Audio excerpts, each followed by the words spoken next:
అధ్యక్షుడు Donald Trump విధించిన అదనపు సుంకాలు ఇప్పుడు అమెరికా ప్రభుత్వానికే భారీ ఆర్థిక భారంగా మారాయి.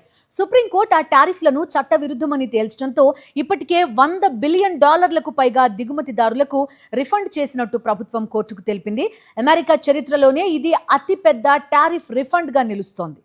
రెండవసారి అధ్యక్షుడిగా బాధ్యతలు చేపట్టిన తర్వాత జాతీయ అత్యవసర అధికారాల చట్టం IEEPA కింద Donald Trump China, Bharat, Japan, దక్షిణ కొరియా, తైవాన్ సహా పలు దేశాల నుంచి దిగుమతయ్యే వస్తువులపై భారీగా టారిఫ్లు విధించారు.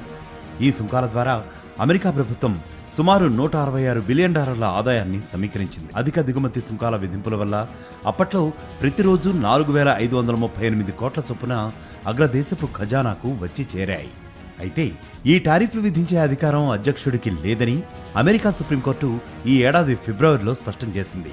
అదనపు సుంకాల పేరుతో వసూలు చేసిన మొత్తాన్ని దిగుమతిదారులకు తిరిగి చెల్లించాలని ఆదేశించింది. దీంతో అమెరికా ప్రభుత్వం రీఫండ్ ప్రక్రియను ప్రారంభించింది. కోర్టు ఫైలింగ్ ప్రకారం ఇప్పటి వరకు $100 బిలియన్ పైగా ఇంపోర్టర్స్కు వాపసు ఇచ్చింది ట్రంప్ యంత్రాంగం. మిగిలిన మొత్తాన్ని దశలవారీగా చెల్లించే ప్రక్రియ కొనసాగుతోంది. ఈ రీఫండ్లు నేరుగా కంపెనీలకు, దిగుమతిదారులకే అందుతున్నాయి.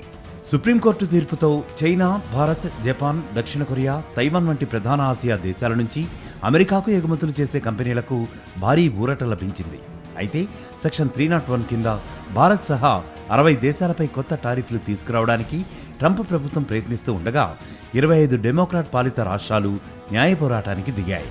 మొత్తం మీద $100 బిలియన్ పైగా రీఫండ్ చేయాల్సి రావడం ఒకవైపు యుఎస్ ప్రభుత్వంపై ఆర్థిక భారం పెంచుతూ ఉండగా, మరోవైపు ప్రపంచ వాణిజ్యంపై దీని ప్రభావం ఎలా ఉంటుందనేది ఆసక్తికరంగా మారింది.